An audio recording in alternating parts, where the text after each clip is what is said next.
Assalamualaikum warahmatullahi wabarakatuh. Perkenalkan Mas Bima Wiratama dengan NIM akhir 3076. Saya akan menjelaskan tentang jawaban saya tentang UTS, remedial UTS, sistem basis data. Yang pertama adalah, nomor satu adalah studi kasus sistem manajemen produksi dan distribusi Agrofresh yang memiliki soal identifikasi entitas beserta atributnya yang mungkin pada studi kasus tersebut. Yang kedua, tentukan relationship antara entiti tersebut beserta kardinalitinya apakah termasuk mandatori atau opsional. Yang ketiga adalah lakukan visualisasi gambar ERD termasuk fisikalnya dengan lengkap dengan atribut dan relasinya. Yang pertama, identifikasi entitas dan atribut. Dari studi kasus Agrofresh, entitas yang relevan adalah eh, yang pertama petani yang memiliki atribut ID petani, nama petani, alamat, nomor telepon. Kedua produk, ID produk, nama produk seperti cabai, tomat, dan lain-lain. Terus yang ketiga jenis. Yang ketiga pengiriman, ID pengiriman, tanggal pengiriman, dan ID petani yang masuk dalam version key. Detail pengiriman, ID detail, ID pengiriman masuk version key, ID produk masuk version key, dan jumlah. ID gudang, lokasi, kapasitas untuk gudang. Stok gudang, ID stok, ID gudang masuk version key, ID produk masuk version key, jumlah tersediaan. Yang kedua adalah relationship dan cardinality-nya. Nomor satu, petani dan pengiriman. Relationship, satu petani dapat melakukan banyak pengiriman. Cardinality-nya one to many. Untuk mandatorinya adalah setiap pengiriman wajib terkait dengan satu petani. Mandatori di sisi pengiriman, dan seorang petani bisa saja belum melakukan pengiriman, opsional di sisi petani. Pengiriman di, eh, meng- dan detail produk, detail pengiriman dan produk. Relationship-nya adalah satu pengiriman terdiri dari banyak detail karena bisa membawa banyak produk sekaligus. Satu detail hanya terkait dengan satu produk, tapi satu produk bisa muncul di detail banyak pengiriman. Maka eh, kar- cardinality-nya adalah pengiriman one to many dengan detail pengiriman, produk one to many dengan detail pengiriman. Secara keseluruhan membentuk many to many antara pengiriman dan produk. Mandatorinya, setiap detail pengiriman wajib mempunyai produk mandatori di sisi produk. Di satu produk bisa saja belum pernah dikirim, opsional di sisi produk.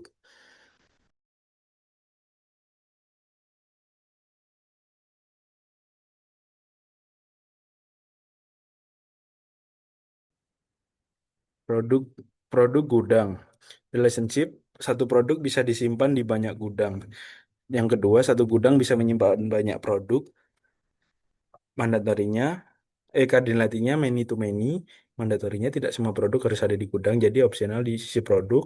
Tidak semua gudang berisi produk, opsional di sisi gudang. Yang keempat adalah stok gudang dan stok gudang. Relationship-nya satu gudang memiliki banyak stok produk, cardinality-nya one to many. Mandatorinya satu setiap produk pasti terkait. Jadi di sini sisi petani ini melakukan, dan di sisi melakukan ini adalah opsional, dan dilakukan ini untuk sisi pengiriman itu adalah mandatori. Selanjutnya pengiriman ke detail pengiriman ini dimiliki yang dimana semuanya adalah mandatori. Di sini detail pengiriman many dan produk one itu produk dilakukan dan detail pengiriman melakukan. Selanjutnya produk ke gudang many to many, yang produk disimpan dan gudang menyimpan itu produk produk itu mandatori dan gudang itu opsional. Selanjutnya gudang ke stok gudang, di gudang memiliki dan stok gudang dimiliki, itu di gudang itu opsional karena tadi sudah saya jelaskan seperti yang tadi itu, karena gudang bisa saja memiliki stok gudang yang dimana stok gudang itu tidak perlu dicatat. Tapi jika sudah dimiliki wajib dicatat. Hanya di sini mandatori. Dan di pesikalnya di sini ID stock memiliki varchar memiliki 20 char, jumlah ketersediaan integer, jumlah ID gudang varchar 20 char, dan stok ID number. Di sini bisa dilihat stok gudang di sini adalah for region key.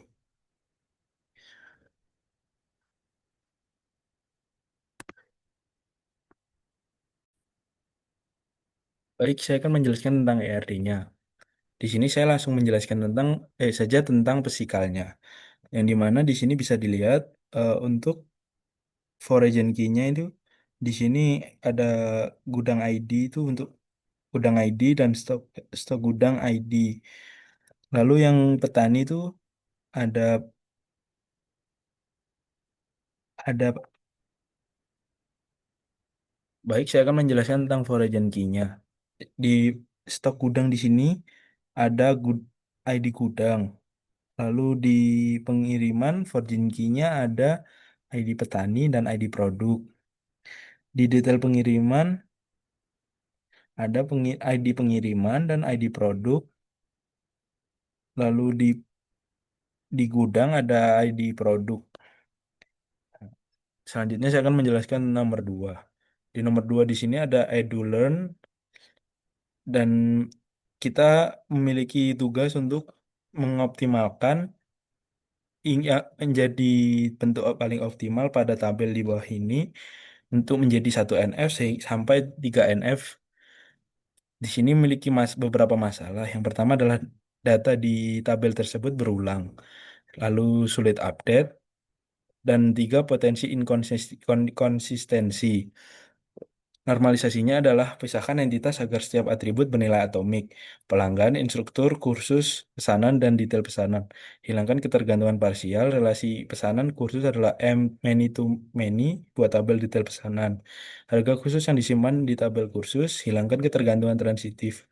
Nama dan instruktur bergantung pada ID instruktur. Pindahkan ke tabel instruktur. Yang ke-8 adalah nama pelanggan bergantung pada ID pelanggan. Pindahkan ke tabel pelanggan. Lalu di sini satu NF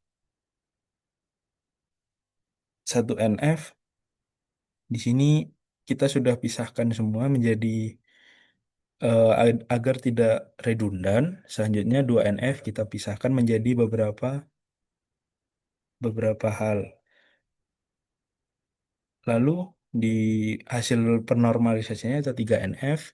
Di sini kita menambahkan detail pesanan agar data tersebut tidak bertumpukan.